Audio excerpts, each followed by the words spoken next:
आज हम डिस्कस करेंगे about the mechanism of splicing and splicing operators. सबसे पहले स्प्लाइसिंग क्या है? Splicing is a mechanism which is used in RNA processing. सबसे पहले ये एक डीएनए है, सबसे पहले ये आरएनए में ट्रांसक्राइब होता है। नौ तीन तरह के आरएनए होते हैं। First is called messenger RNA, उसके बाद ribosomal RNA and transfer RNA. सबसे पहले जो प्राइमरी ट्रांसक्रिप्ट बनती है इसे हम प्री आरएनए भी बोल सकते हैं, which can either be mRNA, rRNA और tRNA, या फिर इसे हम प्री ट्रांसक्रिप्ट भी बोल सकते हैं। नाउ ये जो प्री ट्रांसक्रिप्ट है इसमें डिफरेंट इंट्रोन्स प्रेजेंट होते हैं। इंट्रोन्स का मतलब है इंटरजेनरिक रीजन, मींस जीन्स के बीच में जो रीजन है जो कि एक नॉन कोडिंग रीजन है, इसे हम बोलते हैं इंट्रोन्स। ये जो इंटरजेनिक रीजन है, मींस जो इंट्रोन्स है, इनको ये रिमूव होते हैं with the help of splicing, ताकि जो प्राइमरी ट्रांसक्रिप्ट है ये सेकेंडरी ट्रांसक्रिप्ट में कन्वर्ट हो सके, या फिर आप बोल सकते हो मैच्योर एमआरएनए में कन्वर्ट हो सके। तो यहाँ पे जो नॉन कोडिंग रीजन है intron, most of the introns they are non coding introns. और अगर हम वायरस की बात करें, वायरसेस में भी इंट्रोन्स प्रेजेंट होते हैं, प्रोकार्योट्स में भी इंट्रोन्स प्रेजेंट होते हैं, but they are less common. जबकि जो हायर यूकार्योट्स हैं इनमें इंट्रोन्स बहुत कॉमनली प्रेजेंट होते हैं। लेकिन फिर भी जो हायर यूकार्योट्स हैं इनमें सभी जीन्स में इंट्रोन्स प्रेजेंट नहीं होते, लेकिन मोस्ट ऑफ जीन्स में इंट्रोन्स प्रेजेंट होते हैं।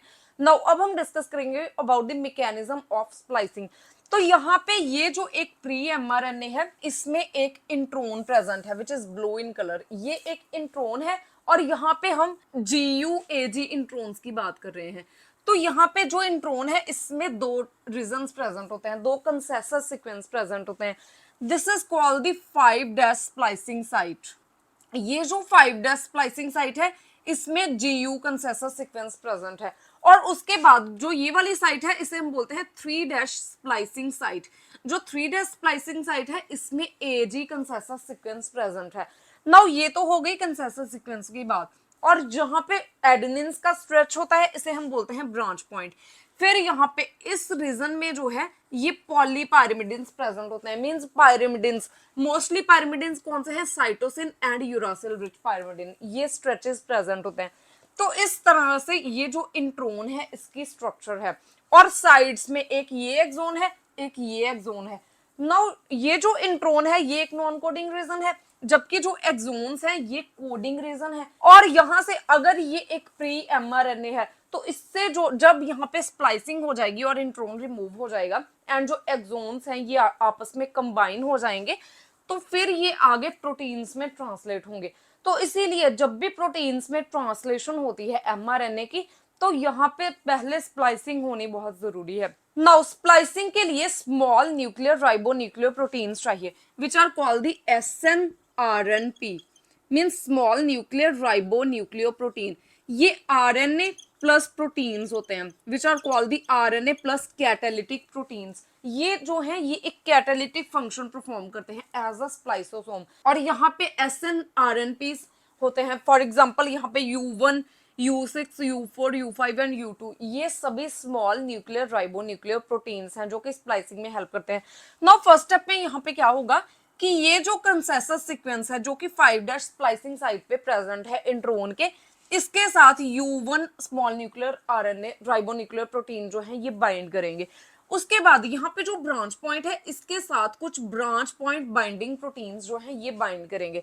और उसके बाद यहाँ पे जो एक रीजन है पॉलीपायरिमिडिन रीजन, मीन जहाँ पे पायरिमिडिन प्रेजेंट है, mainly the cytosine and uracil, इस जगह पे आके U2AF ये फैक्टर्स जो है ये बाइंड करेंगे। और ये जो तीनों प्रोटीन्स हैं जब ये यहाँ पे बाइंड करते हैं तो इसे हम बोलते हैं E कॉम्प्लेक्स। उसके बाद जो E कॉम्प्लेक्स है ये A कॉम्प्लेक्स में कन्वर्ट होगा। नाउ सबसे पहले जो ब्रांच पॉइंट बाइंडिंग प्रोटीन है ये यहाँ से जो ब्रांच साइट है इससे रिमूव हो जाएंगे और इसकी जगह पे यहाँ पे जो U2 SNRNPs हैं ये बाइंड करेंगे इस ब्रांच पॉइंट के साथ, और U2AF यहीं पे प्रेजेंट है। उसके बाद जो A कॉम्प्लेक्स है ये B1 कॉम्प्लेक्स में कन्वर्ट होगा by the binding of U4, U5 and U6 SNRNPs। Now ये जो U6, U4, U5 कॉम्प्लेक्स है ये इस U1 एंड U2 SNRNPs के साथ बाइंड करेगा, तो एक इस तरह के कॉम्प्लेक्स की फॉर्मेशन होगी। नाउ इस कॉम्प्लेक्स को हम बोलते हैं B1 कॉम्प्लेक्स और इसे ही स्प्लाइसोसोम भी बोला जाता है, क्योंकि यहाँ पे एक स्प्लाइसिंग की पूरी मशीनरी प्रेजेंट है। नाउ ये जो SNRNPs हैं, इनमें डिफरेंट कैटालिटिक फंक्शंस होते हैं और ये ट्रांसएस्टेरिफिकेशन में भी हेल्प करते हैं। उसके बाद जो B1 कॉम्प्लेक्स है ये B2 कॉम्प्लेक्स में कन्वर्ट हो जाएगा, क्योंकि यहाँ पे जो U1 प्रेजेंट है ये इस पोजीशन से रिमूव हो जाएगा और U1 की जगह पे यहाँ पे U4 और U6 इस साइड ऐसे आ जाएंगे। उसके बाद जो फाइनली U4 है ये भी रिमूव हो जाएगा और जो B2 कॉम्प्लेक्स है ये C कॉम्प्लेक्स में कन्वर्ट होता है। Now C complex is called the catalytic complex. अब यहाँ पे डिफरेंट ट्रांसएस्टेरिफिकेशन रिएक्शंस होती हैं।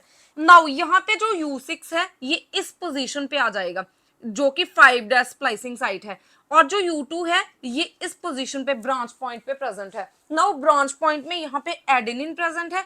नाउ एडेनिन के पास जो OH ग्रुप है विच इज 2' ग्रुप, ये आगे फॉस्फोडाइस्टर बॉन्ड की फॉर्मेशन करेगा, जो कि यहाँ पे इस पोजीशन पे जो एक बेस पेयर प्रेजेंट होगा which is a guanine here, क्योंकि यहाँ पे GU प्रेजेंट है, ग्वेनिन एंड यूरासिल।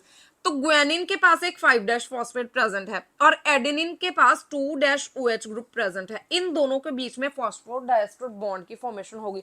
नाउ इस रिएक्शन में पहले क्या होता है कि जो U6 एंड U2 है, सबसे पहले ये जो U6 प्रेजेंट है ये इस पोजीशन पे यहाँ पे जो एक्सोन एंड इंट्रोन के बीच में फॉस्फोडाइस्टर बॉन्ड है पहले ये ब्रेक करेगा इसको, और उसके बाद यहाँ पे फर्स्ट ट्रांसएस्टेरिफिकेशन रिएक्शन होगी, जिसमें क्या होगा कि जो इस पोजीशन पे ग्वेनिन है ये यहाँ पे जो एडेनिन का OH ग्रुप है इसके साथ एक फॉस्फोडाइस्टर बॉन्ड की फॉर्मेशन करेगा।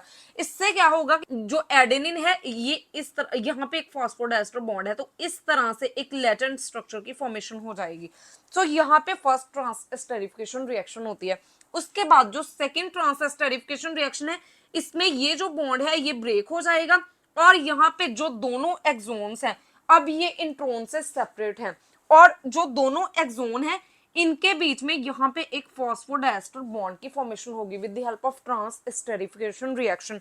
तो यहाँ पे इस तरीके से ये जो इंट्रोन है ये सेपरेट हो जाएगा। नाउ जो कैटालिटिक कॉम्प्लेक्स है जिसमें कि यहाँ पे U6, U2 and U5 elements हैं, ये कैटालिटिक एक्शन परफॉर्म करते हैं और एक ट्रांसएस्टेरिफिकेशन में हेल्प करते हैं। तो इस तरीके से जो एक्सोन्स हैं इनके बीच में जो नॉन कोडिंग रीजन प्रेजेंट है विच इज इंट्रोन, ये रिमूव हो जाएगा। उसके बाद ये जो एक्सोन्स हैं ये कंबाइन हो जाएंगे, इसे हम बोलते हैं मैच्योर mRNA, और इसे सेकेंडरी ट्रांसक्रिप्टिव भी बोला जाता है। नाउ जो ये जो मैच्योर mRNA है इसके साथ डिफरेंट राइबोसोम्स बाइंड करेंगे और इसकी ट्रांसलेशन होती है इनटू प्रोटीन्स। सो यहाँ पे स्प्लाइसिंग जो है ये नॉन कोडिंग रिज्म को रिमूव करती है और कोडिंग रिज्म को एक स्ट्रेच में कन्वर्ट करती है। स्प्लाइसिंग में ATP की रिक्वायरमेंट होती है, लेकिन जो ATP है ये स्प्लाइसोसोम को इस स्प्लाइसोसोम असेंबली के लिए चाहिए, ना कि ट्रांसएस्टेरिफिकेशन रिएक्शंस के लिए जो कि यहाँ पे हो रही हैं। तो ट्रांसएस्टेरिफिकेशन रिएक्शंस के लिए कोई ATP नहीं चाहिए, लेकिन जो स्प्लाइसोसोम असेंबली है इसके लिए ATPs की रिक्वायरमेंट होती है। So this is all about the splicing and it's mechanism. If you have any type of query regarding this topic, please ask me in comment section, and if you find the content useful, please like and share the video and subscribe my channel Biology on Earth.